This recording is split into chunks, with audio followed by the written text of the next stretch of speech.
All right, welcome. I'm going to talk in a little more detail about a couple of recent short form videos that I've made.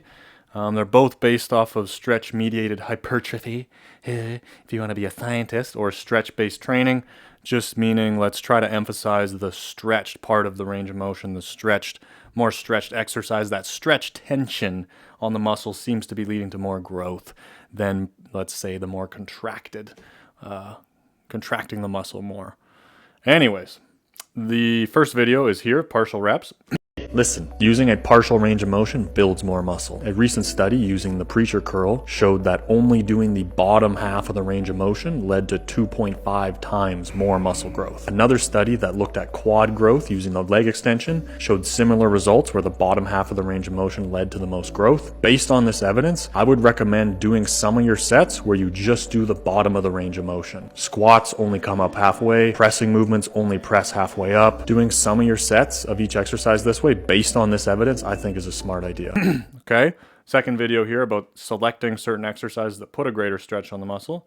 Recent studies showed that training your muscles through a more stretched range of motion led to significantly better growth. This study focused on triceps and had individuals train one arm with an exercise that puts an extensive stretch on the muscle, the other arm with an exercise that does not. Shockingly, the arm in the more stretched position saw 1.5 times more growth than the other arm. A related study looking at the hamstrings showed similar results. I think it would be smart to include in your program exercises that emphasize a stretch on the muscle. For hamstrings and glutes, deficit deadlifts. For quads, a Bulgarian split squat. For back, dumbbell pullovers. For chest, cable flies. For shoulders, cable raises across your body. For biceps, incline curls. For triceps, overhead extensions. Okay, and so now the first thing I want to address is that there's a little bit of confusion between these two videos, in that a lot of people are looking at the partial reps video and saying, oh, you're suggesting to just do a partial range of motion, and then the more recent video you're saying, wow, now you should do a full range of motion. It's not actually the case.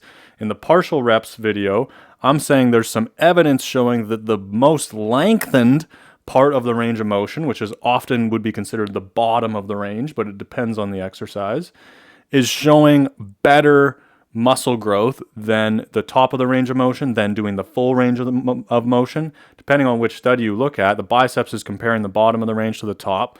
The quad one is comparing the bottom to the top to the full, and actually a group doing various ranges of motion, which was the second most productive in terms of muscle growth.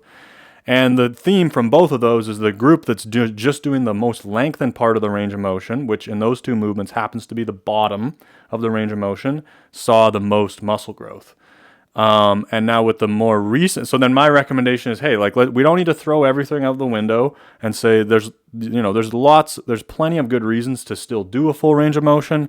But if you wanted to, what's the practical application of this information? I think you could mix it in by emphasizing that more stretched range of motion by doing some of your sets where you just move through the bottom of the range of motion. Another great suggestion that a lot of people have made is to do a set to using a full range of motion, and then as you approach failure and you can't get a full range, then do a few reps at the end as partials, just in that bottom more stretched range. Also a great suggestion.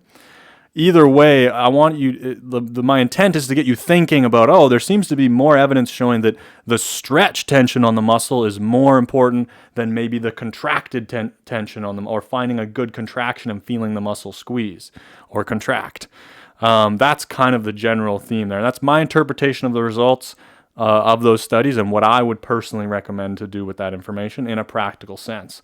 Now, the more recent video where I'm talking about using exercises that put the muscle through a more lengthened range of motion doesn't mean that you're doing a full range of motion per se.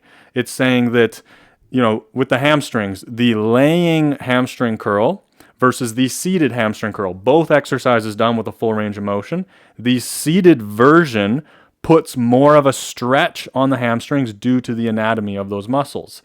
Same thing with the triceps. I'm going to do a full range of motion with a cable push down, single arm with my elbow at my side. That's exercise number 2. I'm going to do a full range of motion with my elbow up overhead, extending the cable upwards.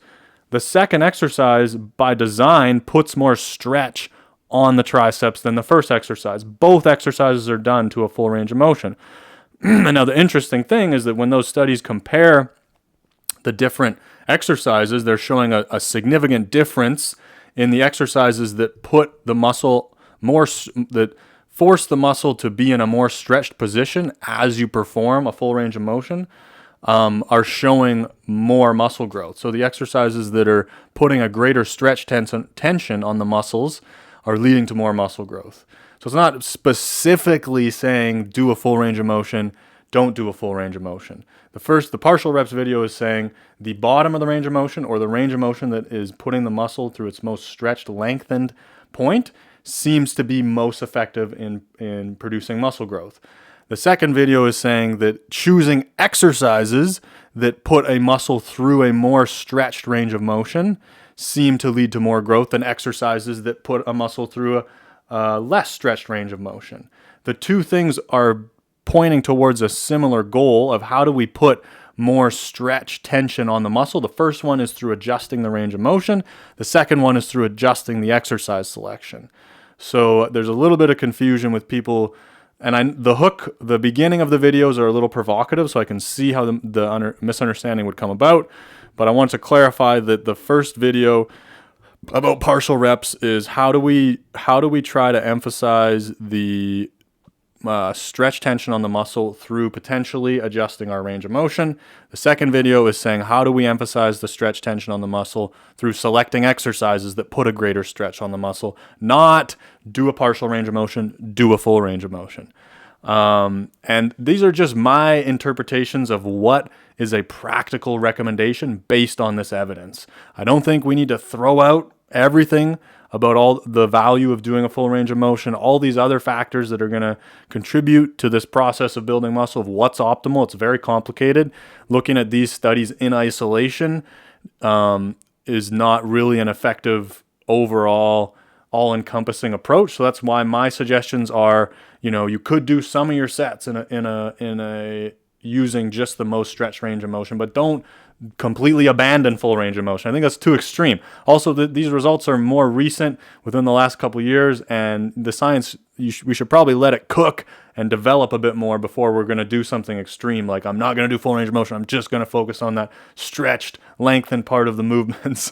And it could have different effects across muscle groups too. There's still a lot of unknowns, but I think that the evidence is pretty powerful, and that it would be a good idea to try to incorporate it into your training somehow, through focusing more on exercises that stretch a bit more. It doesn't mean you have to get rid of, bicep curls with a cable where you really squeeze and feel the bicep fully contract and get short at the top. Still useful. I'm not saying we need to get rid of all of the other parts of training, but it seems there's kind of a growing bulk of evidence showing that the stretched part of the range of motion, or the stretch tension on a muscle, seems to be more predictive of leading to muscle growth. So some small adjustments. Let's make sure that we're including some exercises that put that stretch on the muscle, or let's maybe adjust our range of motion some of the time, or you push a set all the way to failure using a full range of motion, and then as you can't get any more reps, you bang out a few partials in that more bottom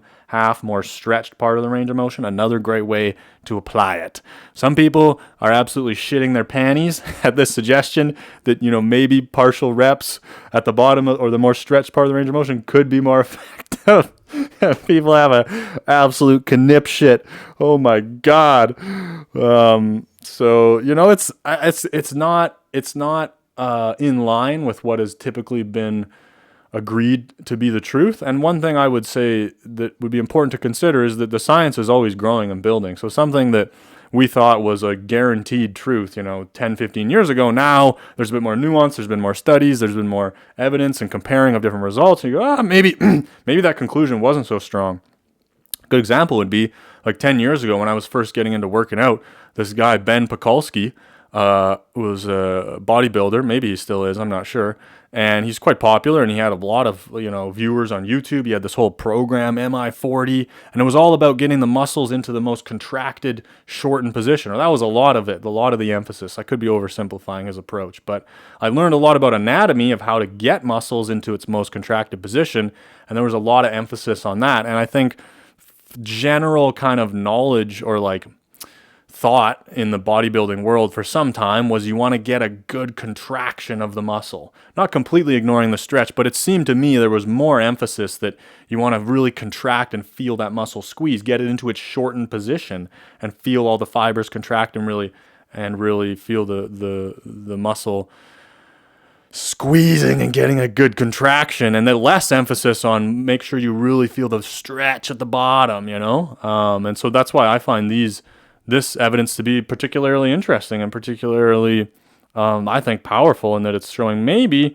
overall that bottom range might be more important. And if nothing else, what you should take from it is that you should at least try to work through a full range where you get a good stretch through the muscle. If you don't want to do the partial reps, totally fine. And I think it depends too where you're at in your journey. So if you're just starting out to working out, just do a full range of motion, just like follow a basic program, try to incorporate some progressive overload where you increase the weight or increase your sets or whatever. And don't worry so much about which exact exercise and manipulating your range of motion. Like, just show up to the gym consistently, follow the basics, full range of motion, use good form, push yourself hard, try to progress the weight, try to progress the sets. And then as you get more advanced and you get more experienced, I think it makes a lot more sense to try to incorporate some of these things where maybe you start to select for exercises that seem to activate muscles better. In this case, I'm saying, maybe you should at least incorporate some exercises for each muscle group that put more of a stretch on the muscle. And then, you could start to incorporate partials for some of your sets or some partial reps at the end of your sets. As you get more advanced, I think that's where it's particularly applicable. And for a lot of people who are maybe just starting out, it might seem like wacky and extreme. I think there's a real sense of like trying to figure out what's exactly the right answer. Like, what is it? Is it partials or is it full? What do we do? What's the perfect way to do this? And I think that intent, I understand where it's coming from.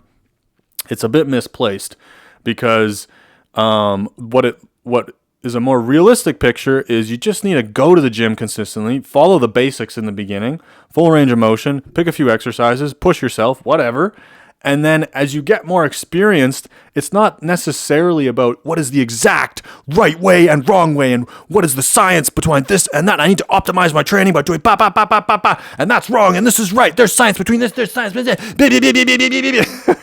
It's like you're wasting so much additional energy when you'd be better off to initially follow the fundamentals and then open your mind to experimenting and trying different shit. That's what you have to do. I firmly believe that. As you get more experienced, I've been working out for over 10 years. There's people that have been working out for over 30, 40, 50 years that would know way more than me. But what I've drawn from that experience is you get to a certain point where it's just like, holy fuck, like I don't know what's going to work exactly. And I'm stuck in a plateau. I'm following the fundamentals, the basics of what's scientifically proven and what should be done. And I'm still not getting anywhere. So let me try some different shit. And that's what I kind of want to provide with a lot of my videos is like, okay, we know the basics. We know generally what, it's not that complicated. Show up to the gym, push yourself hard, use good form, progress your training, blah, blah, blah. But as you get more experience, you're going to run into a fucking plateau. Progressive overload doesn't work forever.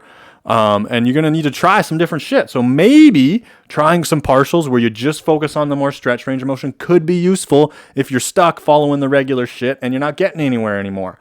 Or maybe switching over to exercises that you feel or from an anatomy standpoint are going to put the muscle through a greater stretch could work better.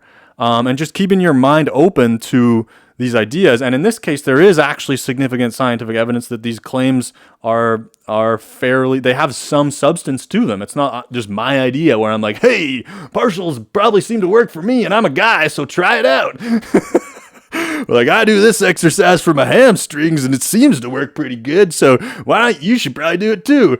There are studies comparing different exercises with more of a stretch, less of a stretch, comparing the different parts of the range of motion and showing, again, that the stretch tension on the muscle seems to be a more significant portion or predictor of muscle growth than, let's say, the more contracted position. And I think it's extremely powerful, useful information that you can apply to yourself and experiment for yourself. And when I see things like this, I'll tell you, like for years, I would just try shit that I could come up with in my head. And I'd be like, let me adjust my rep range to 30 to 50 reps, and now I'm going to rest 5 minutes, and now I'm going to train every other day, and let's see what happens, because like I'm stuck on a plateau following this regular ass shit. The last 3 years I haven't seen a single ounce of a gain, so let me just try this shit. So for years I would just do that and just try random things. So in this case, if you're already a little bit more experienced and you're stuck on a plateau, I'm giving you a video of going, I did all this fucking research and reading these studies and all this shit. There's some evidence, this somewhat, unconventional or more wacky technique of maybe just using that bottom part of the range of motion could lead to more results, and you're stuck in a plateau getting nowhere. Why don't you try it? Like in my interpretation, I'd be like, holy shit, yeah, maybe. Because it's not so much of like there's an exact right way and an exact wrong way, and this guy's saying this and that guy's saying that, and blah, blah, blah, which one is right, which one is wrong. Instead, think about it. Does it make sense to you? Do you like the idea? If you're really curious, read the study, think about the argument. Does it make some sense? Could it be worth trying? And then apply it to yourself and assess what results you get, because there's a feeling out process, so you have to experiment. So the kind of side point to all of this is that focus less on finding out exactly what's right and exactly what's wrong. There's a lot of gray area. We don't know everything for sure. And instead, assess information that seems like it could work, seems like there's some validity behind it through your own interpretation of whatever factors you need to convince yourself of what might be a good idea. And then apply that to yourself and experiment and really take on and embody and realize that you're going to have to experiment and try different shit out as you progress or as you continue to work out if you want to continue to see results. After the newbie gains are gone and just follow progressive overload, show up consistently. After that kind of gets you to a certain point, 6 months to 2 years, whatever, you got to experiment and to try different shit and then shift your mentality instead to assessing, whether something's worth trying out or experimenting, and maybe there'd be some value in what results you'd get from it. And then, a few months later, something else. You got to try something else, switch it up, try something else again, switch it up, try something. You got to keep your training kind of evolving and experimenting. To me, that's the best way to continue to see progress and not hit plateaus. And that's kind of a lot of the information I'm interested in. That's my thought process when I'm presenting some of these videos. And I think potentially something I need to do better is to realize that a lot of people are just starting out and they're just trying to find out what is the basic best way to train. And if you're just starting out, and you see my video and it's like, consider working in some reps where you just do the more stretched part of the range of motion, could be effective, but for the most part, just follow the basics, do a full range, whatever. I've already said it. I'm just repeating myself now. So that's kind of a caveat of something that I think I need to, because I'm thinking about it from my reality, my perspective, where that was 12 years ago for me. And so I'm like, that's like, we're not even thinking about that anymore. Like, let's keep pushing for different areas and different things that might continue to lead to growth. So I need to remember that a lot of you who are watching this may just be starting out on your journey. And so I probably need to specify, the recommendations based on what level you're at and how useful something could be depending on what point in training that you're at, to avoid confusion. And then on your end, I would recommend that you divorce yourself a little bit from trying to find out exactly what's right and exactly what's wrong. Collect some information, educate yourself, start applying it, and be willing to experiment if you want to continue to grow. So I hope that clears up those two videos.